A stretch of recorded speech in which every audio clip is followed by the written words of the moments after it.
Just stepping in quick to let you know that our audio on this episode is going to make us sound like we're a little bit further away from the mics than you would probably like. And that's just because our computer was picking up our audio instead of our mics. But the good news is that our guest today is coming through crystal clear, so you'll be able to hear every single thing that she has to share with us. Enjoy. So this episode, I think, is coming out February 16th, I think. I don't know. remember. Third week of February. Sometime in February. I'm pretty sure it's episode 27. I never know that. I know. Yeah, never. Not once. Episode 27. And so welcome, listeners. And this week we have something different, something special. We are joined by Jamie, the neurodivergent nurse. You might already follow her on Instagram or listen to her podcast, but we are super pumped to have her with us today, and we're going to be asking her a whole bunch of questions. So take it away. Would you like to introduce yourself and tell us a little bit about yourself and how you ended up on our podcast? Sure. Thanks, number one, for inviting me on. I'm so excited. We actually got to chat.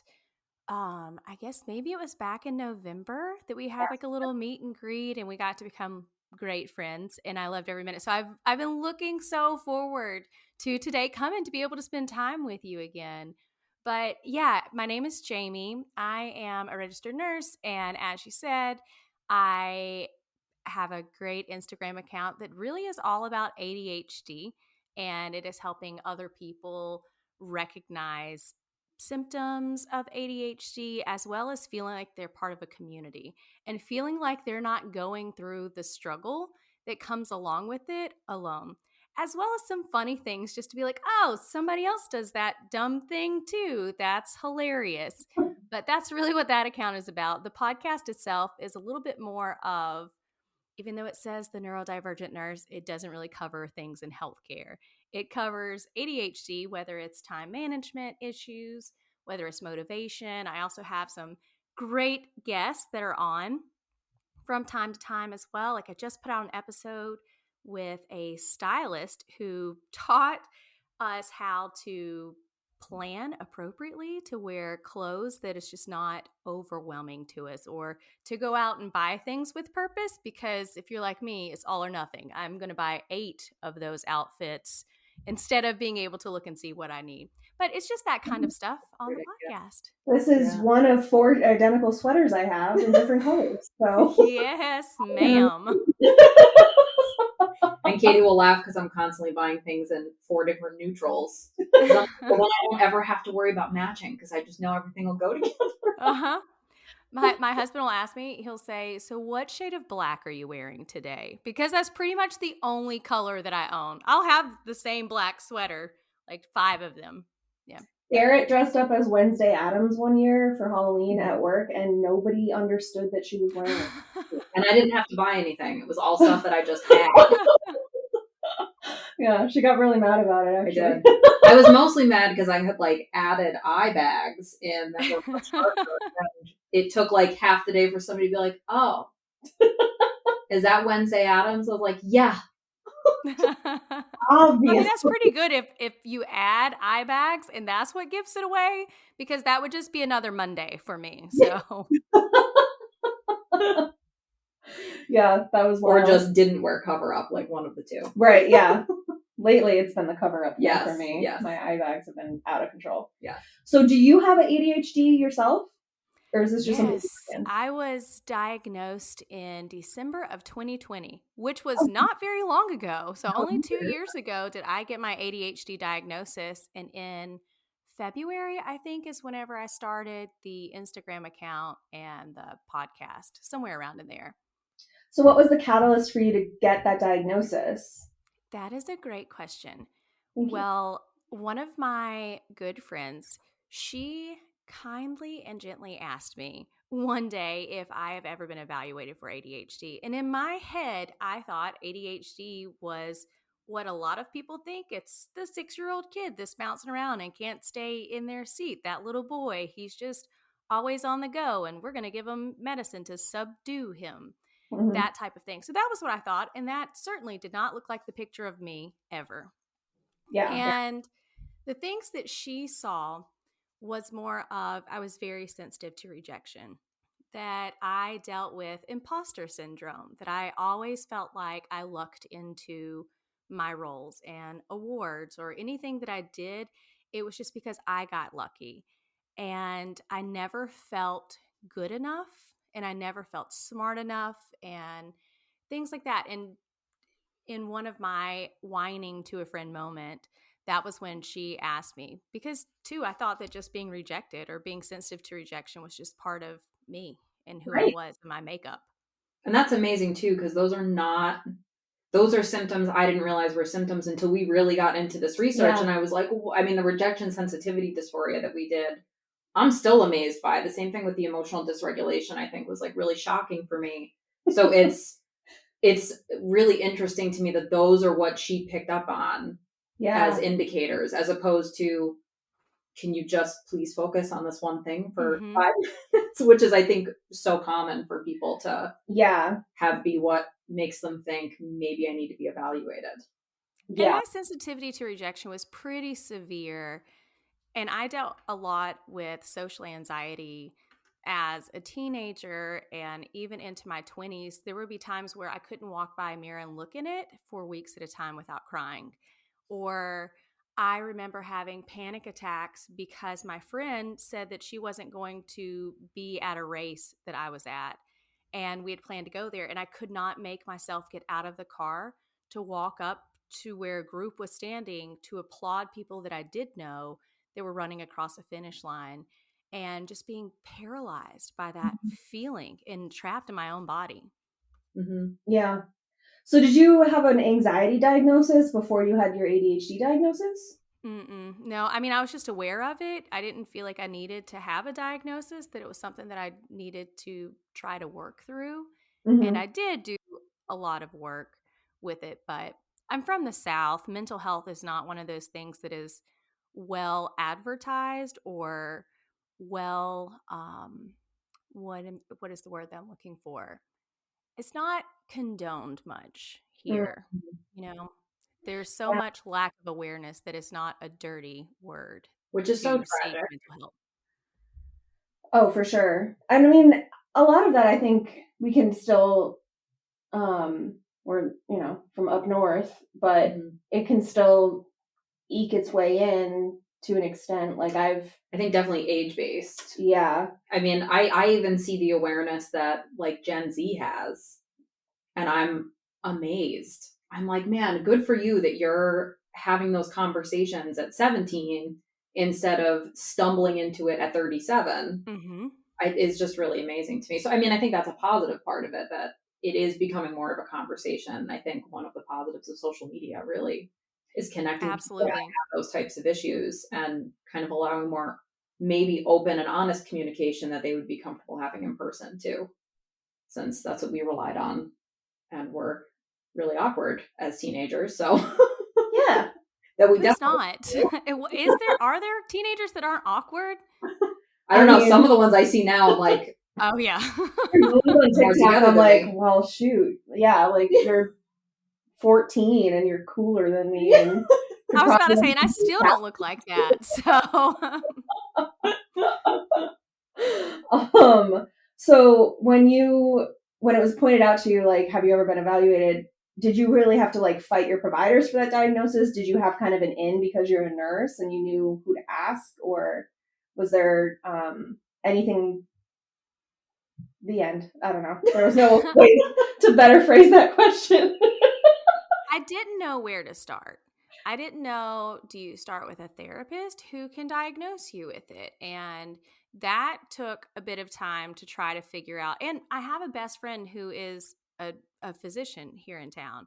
So you would think I would just ask him, hey, how do I go about this? But I was so in the dark on what to do. And as I searched, we have in North Carolina this place called the Attention Specialist, and they deal with adult ADHD as well as children, but they have psychiatrists. And that was the other thing. I thought, okay, if I go to a psychologist, I found out obviously they cannot prescribe medication. I didn't know. Maybe medication was something that I was going to want to do. And many people, they do utilize their primary care providers. But I think, personally, just my opinion, that ADHD, especially in women and adults, is often missed by your PCP because that's not their specialty. So if I had a stroke, I wouldn't go to my, general practitioner and be like, hey, what do I need to do about this stroke I just had? I would go see a neurologist and a neurosurgeon and go where these people specialize in it because they are going to have the best information. Thankfully, I found that attention center, and they made me fill out a lot of information about myself. They made me have someone close to me answer a lot of questions about me as well. That's really interesting. Yeah, and it was especially interesting because it was my mom. I'm her only child, and we've always been very, very close. And I was asking her questions saying, like, do I plan well? And she's like, oh, you plan well. You're going to plan to the smallest detail. You're going to spend more time actually planning to do something than that actual task will take you to do. And I was like, do I do that? And then you realize, yes, I do. But that was also an interesting process of finding out so much about me that I thought that I knew, had no idea. Yeah. And so they had me fill out the information, someone close to me fill out the information. And then when I went in, I think it took me a month to be seen as a new person. I also had to take this, they put something on my head and they gave me a clicker. And they left me in a room for 20 minutes, and there was a circle that would pop up on the screen and a square, and there were 3 different colors. You would hit the clicker if it was the same shape and the same color that repeated. So every time it would repeat, you would hit it. And it would gauge the amount that you move. That was what that thing on my head was for. So they could see how much I was moving during this test, how fast I was. And they gave it to me to compare to how neurotypical people do, and how great I did. But then you could see going into 20 minutes where neurotypical people, they stayed at the same level, but I got slower and slower because I was getting really bored and other thoughts are coming into my head and my focus is different. So that combination is what led them to that's interesting. saying, yes, you have ADHD. And from like a real brain science perspective too, if they're doing an actual experiment as opposed to a questionnaire, which I think is how a lot of people wind up with the diagnosis. Yeah. And there was actually a study that I read for our impulsivity episode where there was a similar study to what you're describing, and they were measuring how much time elapsed between pushing that button and whatever color was supposed to be on the screen, and they would like flash them faster and basically almost like red light, green light, but measuring how many you got wrong based on your impulsivity. And they were trying to like see how fast you would just try to get the right answer, because the goal was to push the button as fast as possible. They tell you that's the goal. So like, that's your sole purpose, which I would fail at that test so much. Me too. Yeah. I would push that button all of the time. If I push this more, will this end? I'd just be so excited to win. And then I would end up losing. Yeah. And then I would get so mad. I'm like, I'm worthless. I should have never done this. Why did I ever think? Because that's my instant response to not being perfect at something. So yeah, those games would not be good for me. I feel like I vary with that. Like sometimes I can. Yep, you do. It's either extreme confidence with no concern, or this is a terrible idea. We should never do this. One of the two. Yeah. Not a lot of middle ground with that. No. With Katie. No. That is interesting to me though, because like when I was diagnosed, I was kind of just going through like I guess like not a mental health crisis, but just a very difficult time, and started seeing a psychiatrist, and we were talking, and I was just like in a job that wasn't good for me, and I just like wasn't doing well. And we were talking about it, and I just kept saying to her, I feel like I've got like a beehive in my head every day. Like I just like I can't and I also had a job that required me to just, I mean, beyond multitasking, be able to have 100 plates spinning at once. And I was crashing. I just like wasn't doing well. And she literally cut me off one day. I was like, no, you've got ADHD. That's why. I was like, oh. And that was the extent of my evaluation. So I'm always like interested when, just hear the different criteria that different places are using to make that diagnosis. And two, for me, it felt like, do you remember those wind tunnel machines that would have the dollar bills like flying all around that you get into, and they turn it on, that fan's at the bottom, and you're trying to grab the dollars and stuff them in your pocket and hold on to it at the same time? Mm-hmm. That's what my head felt like with thoughts. That's a great metaphor. And and they prescribed me Vyvanse was what I started. And then of course they upped it multiple times. But when I took it several hours after I had first taken the medication and things started to get quiet inside my head, I was like, is this how other people live? What an unfair world I've been a part of for 36 years. No wonder I struggled in nursing school. No wonder it, like you can take a test and actually hear what you're reading and think about it, and not all the other things being. Plus the song that's stuck in your head and your grocery list. And yeah. Oh my God. Yeah. That's exactly how I felt when I got medicated finally, because it was just that exact thing of like, which is why I think a lot of the neurotypical advice, quote unquote, is just focus, just pay attention, just focus. Buy a planner. Yeah. Please. Have you tried that yet? Using a planner? Have you tried writing things down? Right. Or like reading, like just put your finger on the line that you're reading and go down the page. Well, no, because then I'm going to pick up different cool looking words with my finger. And then I can't see 4 words at the bottom of the page that have nothing to do with the line I'm on. Or I'm looking at my finger the whole time and I'm really focused on my finger going over the words as I read. And then I don't know what I read because I was so focused on making sure that my finger was going at the right pace, the right speed. Yes. Or it didn't block the words. I need to get my nails done, or yeah. I should get a nail file. It's turning into a hangnail. Yeah. Let me go do that. And it's amazing. I just recently started on Zoloft for like a seasonal depression, and realized within like a week I wasn't having these like spirals, these like anxiety, just like where I'm swirling the drain, and these really like peaks and valleys in mood, and just like how I was like my general well-being, like I just felt even. And something stressful came up, and I kind of looked at my spouse and I was like, well, I'm not too worried about that for like X, Y, and Z reasons, and was able to just like completely logically address it. And I was kind of had that moment where I'm going, is this how normal people feel all the time?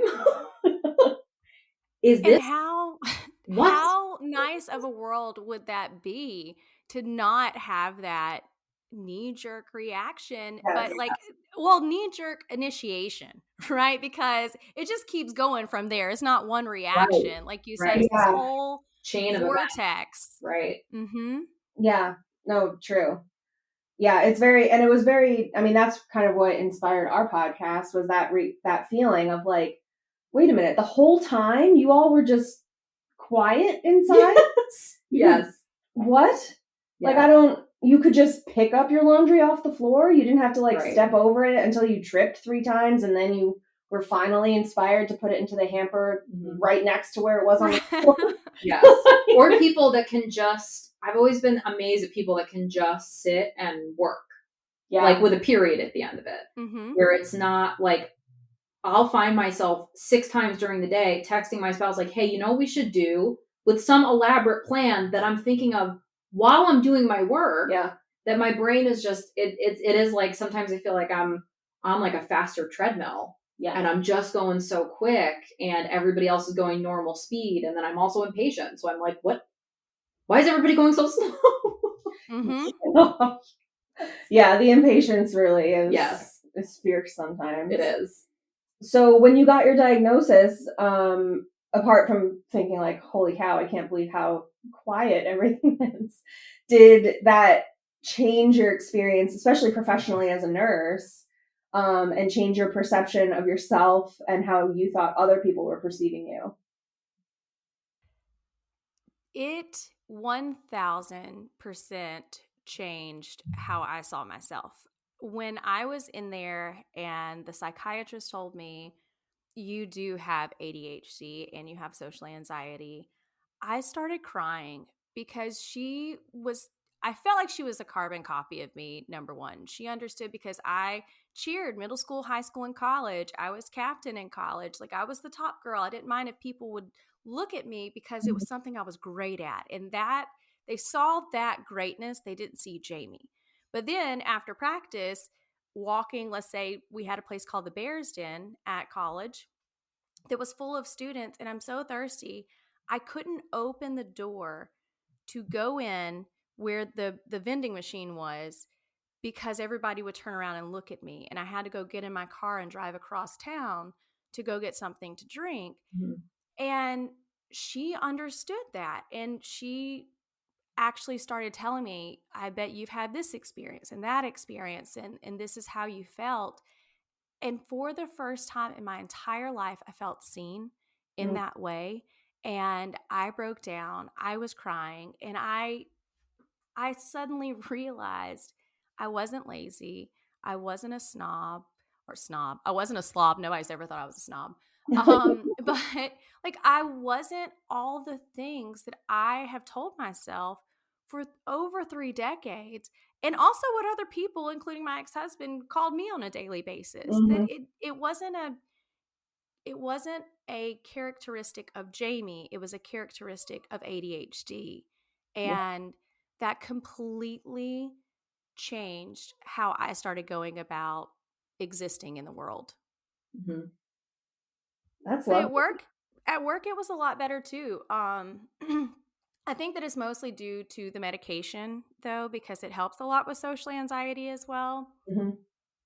And I would sit there, and if my coworker, there's only two of us on a team for the 12 hours, and if my coworker didn't talk in the last 10 minutes, I would be thinking, did I say something wrong? Does he hate me? Did I do something that I shouldn't have done and I didn't realize it? Did I talk too much a couple minutes ago? And I would just go through that for 12 hours a shift, worrying about something that I did. Or if I actually didn't do something correctly, then I was going to worry. They think I'm an idiot. They know that I don't deserve to be here. They're going to try to get me off of this team, even though they all love me. Mhm. They're going to find a way that they can actually have someone that's smart, that someone deserves to be on this rapid response team. And that started changing too with the diagnosis and the medication, where now I'm thinking, you know what? You are lucky to have me. I'm the person who knows neuro the best on this team. And I am also so lucky to have you because you know cardiac and you teach me so much. I teach you so much. And when I receive compliments, I actually accept them. And I believe that they are compliments to me, that they're not a favor, you know? Yeah, yeah, yeah. Yes. Yeah, I've definitely walked away from somebody giving me a genuine compliment thinking, oh, they're only saying that to me for this reason.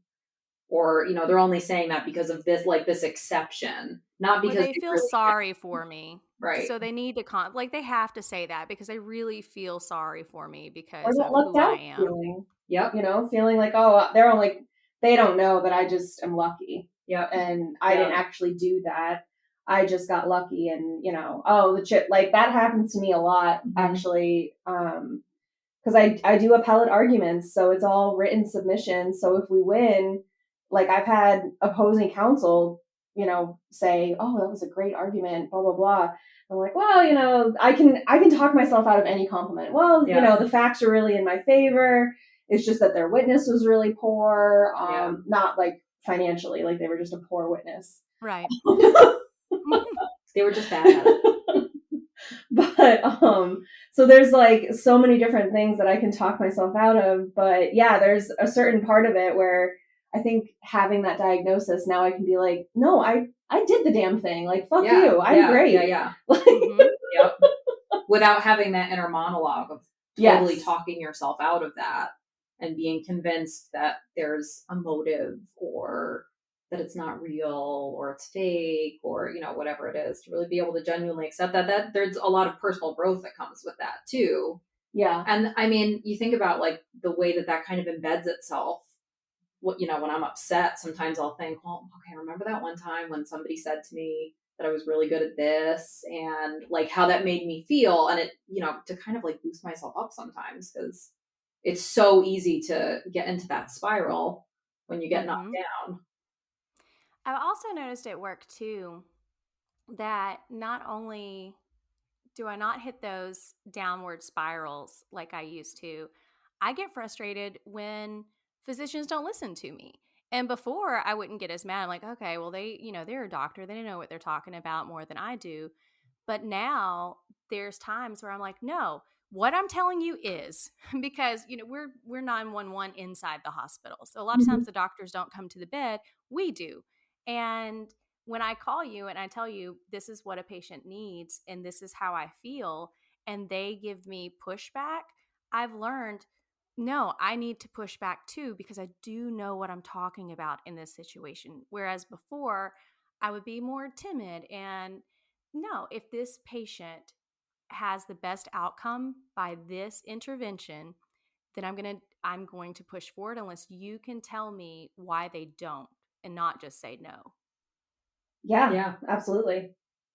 I love that about my 30s, I think, too, is feeling a little bit more self-assured and a little bit more confident when and choosing when I'm using that confidence, you know, not just saying, you know, something confidently all the time, but really pick and choosing when I really do feel good about something and then being able to advocate that point and not feel timid is a good word for it.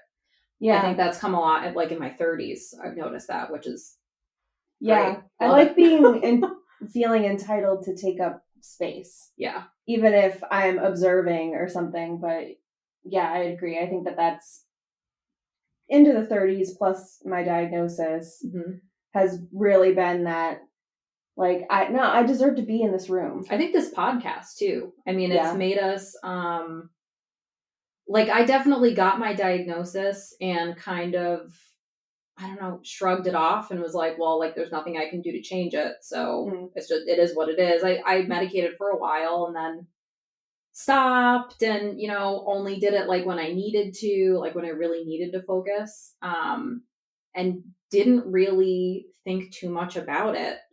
And then when you were diagnosed, I was like, oh yeah, and kind of thought about it a little bit more. And we started this podcast and all the research, and there's just so many things. Like even, I would say almost every episode we do, there are moments where one of us is like, oh my God, I didn't realize that that's happening for this reason. Yeah.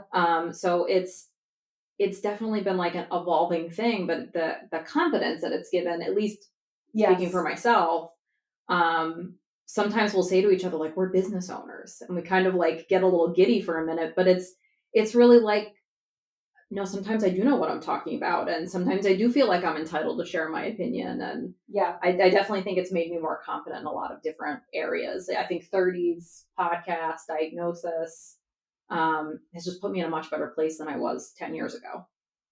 And on the flip side, when I don't know something, I don't feel like a failure because I don't know it. Yeah. My mom used to tell me all the time, and she would say, Jamie, no one knows everything. It's okay that you don't know this, that you are starting at the beginning because everyone started as a beginner when they did these things. And I would still be so ashamed that I wasn't all knowing in these areas. And it was so embarrassing. And it's even that allowing myself to be imperfect to other people and not feel so just self-loathing because of it has come along with that diagnosis as well. Totally. I think a lot of that for me comes out of in school. I mean, I did really well in grade school, but part of doing well in school is knowing the answers. So then it turns into that thing of like, well, if being I don't the first know, one to raise your hand. Yeah. If I don't know the answer, then I better shut up because like I'm stupid. Whereas because somebody else knows the answer. Yeah, and I thought I was smarter than them. A lot of things, and I think especially for women and what hinders diagnosis earlier is that a lot of people with ADHD are extremely intelligent and can handle the structure of school pretty well, especially if you're not, like you said, that 6-year-old who just can't sit still. Then you get missed. And so especially if you're doing well in school and you don't have like dyslexia or dyscalculia that is otherwise kind of hindering your advancement in education, then for a long time, it really was my identity that I was just naturally good at school. And then I went to law school and I stopped that. It was way harder. Yeah. I couldn't just like review my class notes and take a final and be set. No. Yeah, because I pretty much coasted, and I was a daydreamer, and would just sit. I remember I got yelled at one time for looking out the window, and it was like October, and it was snowing, and I was like 9. It's snowing, and I got yelled at ruthlessly by my teacher. She did 20 minutes before we got on the call and said, literally did. Is it supposed to be snowing today? And it was snowing outside, and I was like, well, pretty heavy, yeah. Yeah, all signs point to yes. I don't know.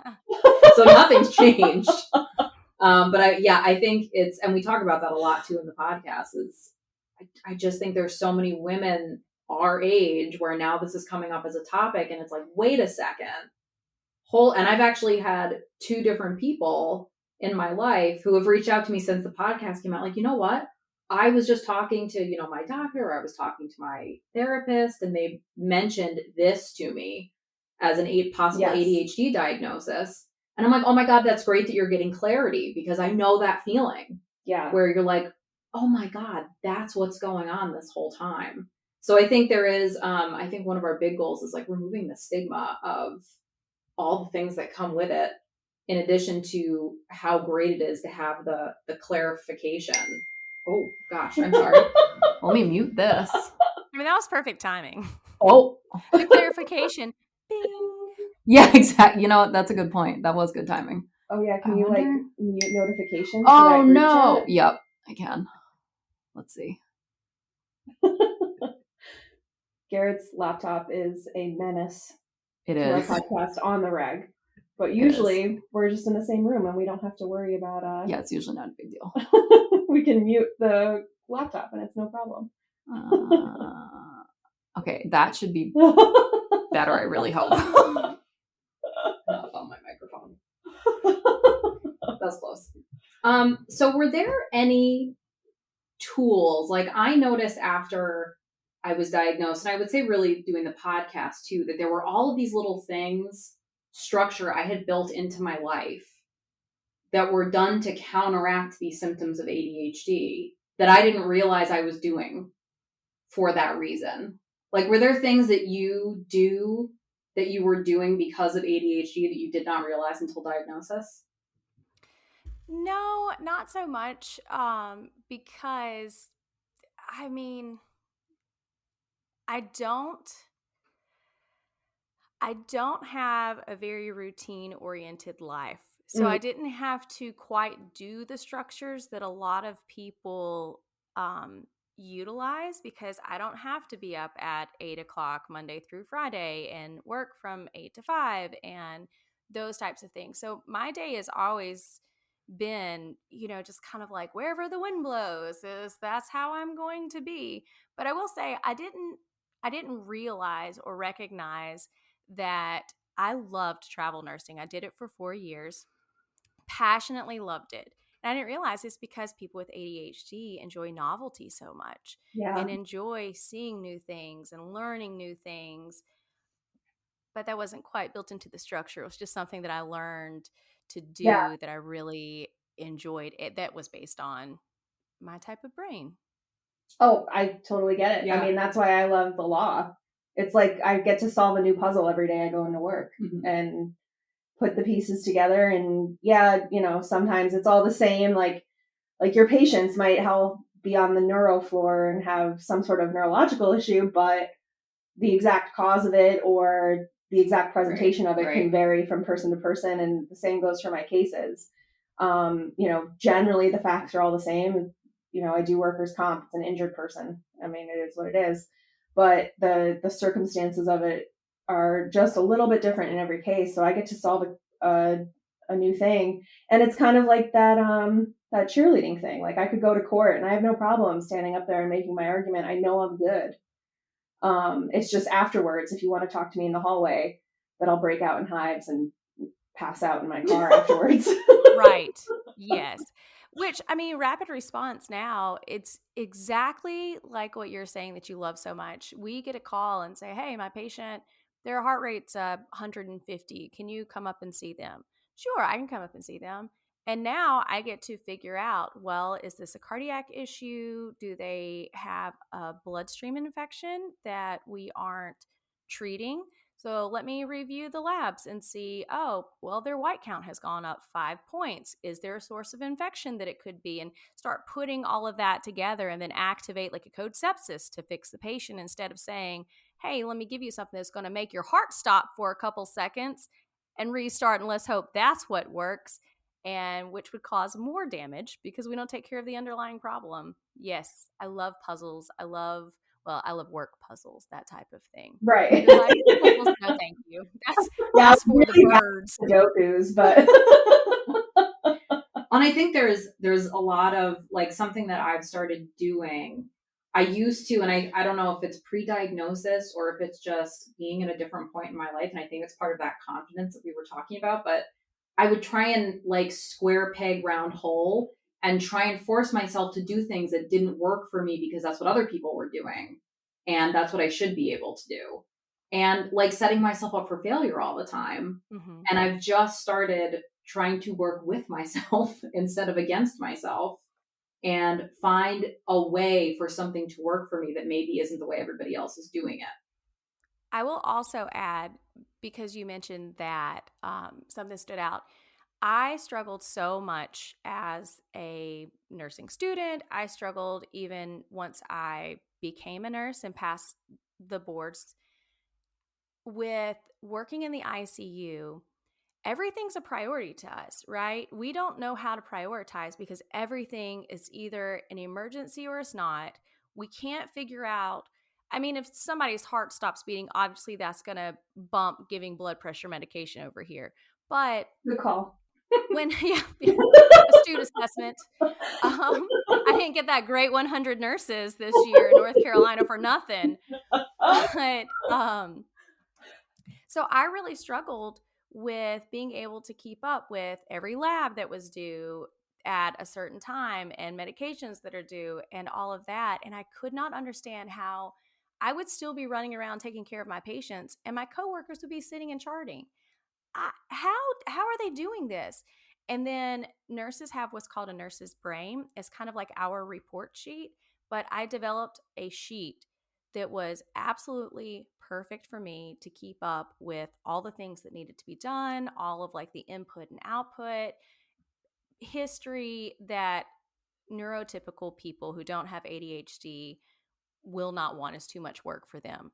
But for me, it made me successful. So if you have any nursing students or ICU nurses that are listening and they want a copy of that brain sheet that I'm talking about, they can shoot me an email at the neurodivergentnurse@gmail.com and I'll be happy to send it over to you to make your life a little bit easier too. That's awesome. Yeah. That's great. Yeah, it's interesting that we ended up connecting the way we did, but since we're the daughters of nurses. Yeah, that's funny. So, which is also kind of wild because I'll speak for my mom anyway. My mom for sure has it. Was tied to a chair in kindergarten because she wouldn't sit still. But yeah, she was a floor nurse in labor and delivery for like 15 years. She did CCU, ICU. Mm-hmm. Then she was in the OR for 10 or 12 years and all that sort of stuff. So, yeah, and I think that also led to my non-diagnosis because she was like, well, I got tied to a chair. You're doing fine. Like that. Well, don't worry about it. Right. Yeah, my mom would listen to some of the podcasts and I got a text message from her and she's like, I was just listening and I think I might have ADHD. And I was like, That's new information. Thought for sure your dog was going to For shoot one of us. for at me.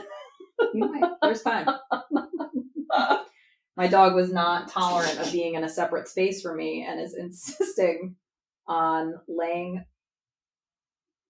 behind me or traveling around the room, I guess. I Yeah. have two in my lap. Don't worry. Yeah. Yeah. The way he stretched, I was like, he's going to fart. I can tell. I'm just going to get smacked in the Lay face down. with a dog fart. Yep. That happens too sometimes. So I told her there's still time. He still could. Oh, that's nice.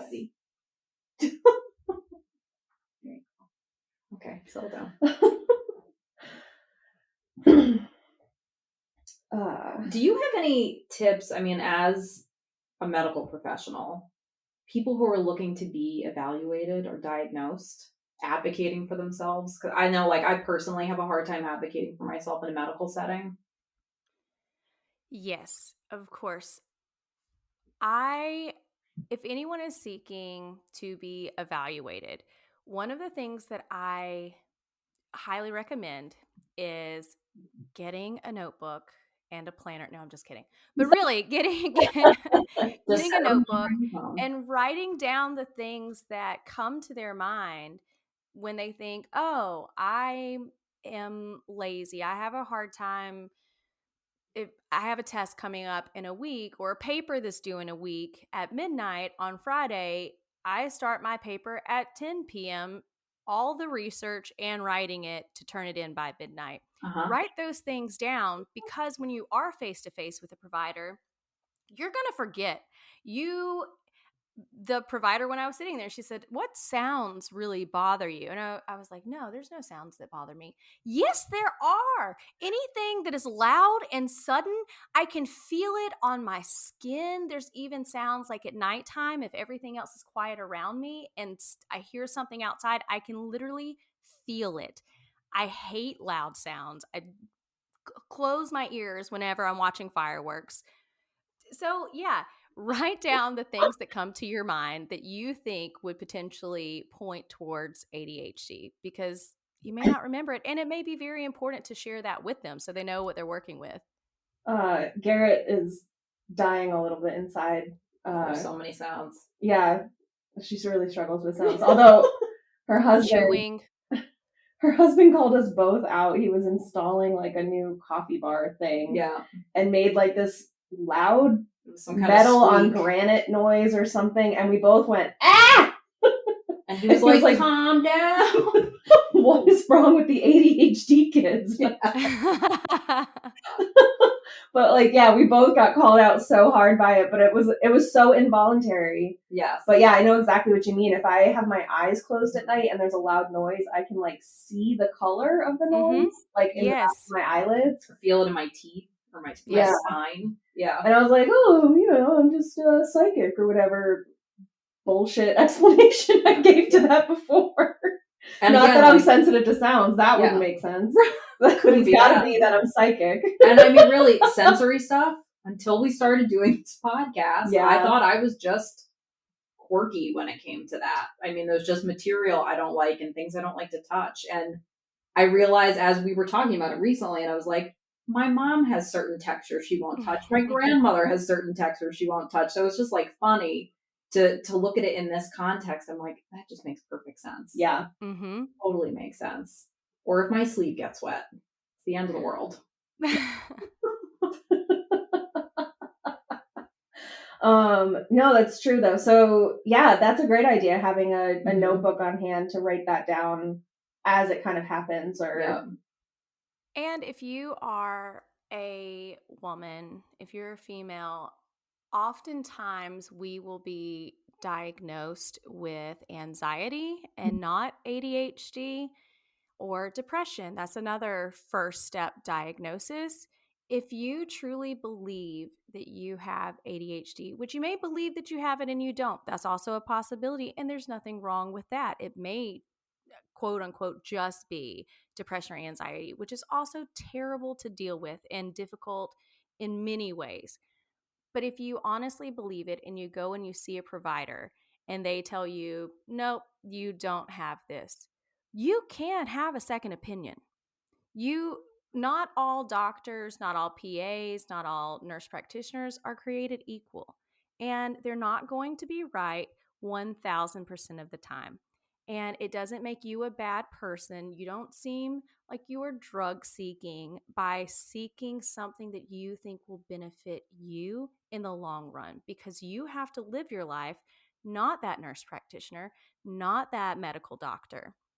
So it's difficult because even though I'm diagnosed, I still get anxious going back to my I have checkups every 3 months Yeah. with my attention specialist, and I'm like, oh, this is going to be the day that they're going to say you're an imposter. You just wanted meds because you're going to go to medical school one day, and I got you figured out. No, it's not. It's because these really have been struggles all of my life. Yeah. So it's okay if you have those feelings and you have that fear of being rejected and saying, no, you shouldn't even ask this or be concerned about this. No, you should. And don't give up on the first no if you get a no the first time, especially if it's from a specialist too. Mm. Okay, that's great because I think Yeah, I would have a harder time challenging a specialist um, Mm-hmm. I can. than But I mean, again, they're not all the same. There's been times with neuro and a neuro ICU, for example, that I was working at that I'm not going to say where it was, but this person was having this complication in their brain where their vessels would start to spasm. So it would clamp down. That means blood flow is not getting to your brain because the vessels are clamping, which can be damaging. It's like a stroke, but if any organ in your body doesn't get fed blood long enough, it starts to die. There are bad effects of that.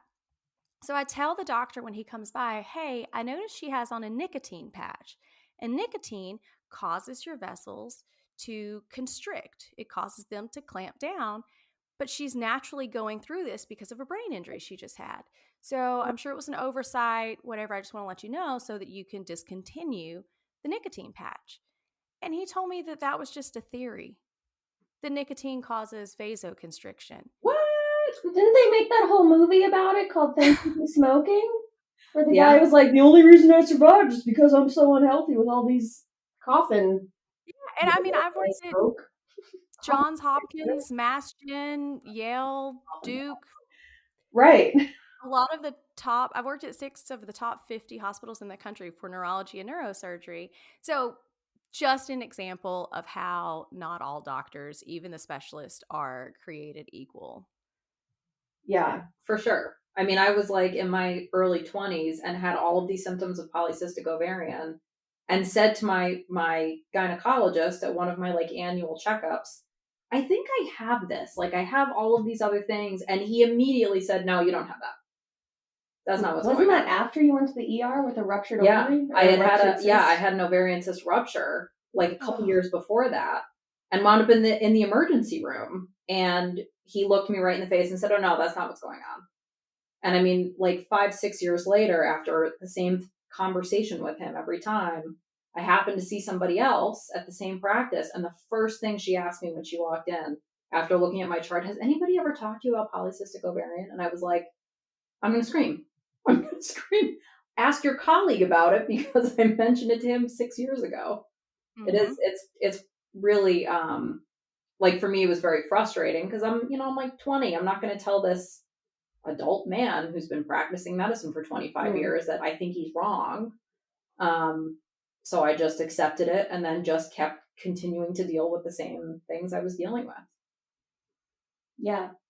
Are you seeing a lot of pushback or animosity to the, I guess, like TikTok diagnoses or self diagnoses kind of wave that we're in because of, I think, more the pandemic than Mm. TikTok? But I've heard of it, of people saying that it's not valid. One, I hear people say a lot of times that a self diagnosis is not valid. It absolutely is. You're not self medicating. I hope you're not self medicating because sometimes undiagnosed ADHD, you do misuse substances. mhm. You there's a certain link between undiagnosed ADHD and substance misuse. So I hope that you're not self-medicating. But if you feel like you have ADHD and you go on and you follow my account or anyone else who gives great tips on how to deal with things like time blindness, here are some steps to take instead, and that works for you, then great. Keep looking into those people. Like, you find things that work because you decided that you have ADHD. Who is that hurting? It's only benefiting you. But I do hear that people are complaining about it, but I think it's just because of the awareness that's out there now. That now we're recognizing a community of people who are experiencing the same things, but these people have a diagnosis. So if you're also going through the same things in your life and you're two different people living on two parts of the country, then yeah, maybe, just maybe that could be it. And you never would have thought of it before. Like me, I never suspected it. Yeah. So I hear those things. I just don't agree with it. I think it's real silly. I don't know why anyone would want to be a gatekeeper over mental health, but that's why we have this crisis that we have now. Exactly. It's because everyone needs to be gatekeepers, and we can't allow everybody in who suspects that there could be something that could help them. Yeah, no, I fully agree. I mean, it's not pie. There's plenty of mental illness to go around. Yes. And I mean, how many generations of people have suffered with terrible symptoms for so long and just thought that, I mean, internalized it and, I'm just flawed, or there's just something wrong with me, and that's just the way it is. Like, I better just live with it, as opposed to having avenues. Yeah. And I mean, that's great. Some people do. They're just going to live with it and deal with it, and that's wonderful. But I want the best chance to have the happiest life that I can have. I want a very fulfilling life.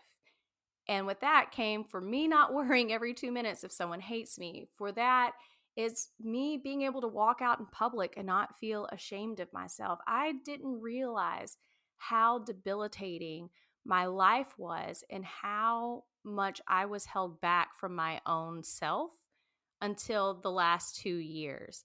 And I don't wish that on anyone else. But if they do choose that and they just want to live with it and handle it, that's also absolutely acceptable. However you choose to go about your life and what works for you, as long as you're not hurting anyone else, period, then do you. Fully agree. Yeah. I think I couldn't think of a better way to end our episode, really. Yeah. That was really well put. Good job. It's like you do this. It's almost like you're a professional. This has been delightful and very validating. And of course, every time we talk to you, we buzz about it for weeks afterwards. Yep. So we're always super pumped. Yeah. I mean, I love it too. I know. I can't wait. Yeah. So listeners, we will be guesting on Jamie's podcast, the Neurodivergent Nurse Podcast. So make sure you give that podcast a follow and subscribe to it so that you get notified, and we'll of course talk about when that episode comes out as well. But yeah, in the meantime, what's a good send off? I don't know. We usually have we'll tie it into whatever we talked about. And we usually just kind of stumble through it and then laugh at the end. Is usually our routine. Yeah. Yeah, be kind to yourself. Yeah, be kind to yourself and talk about things that are going on with other people that are having the same problem. Because it's way easier to deal with things when you're not dealing with them by yourself. Mm-hmm. Because the bar is ankle high. Yeah. Bye. Can you tell that we've never interviewed somebody on our podcast before?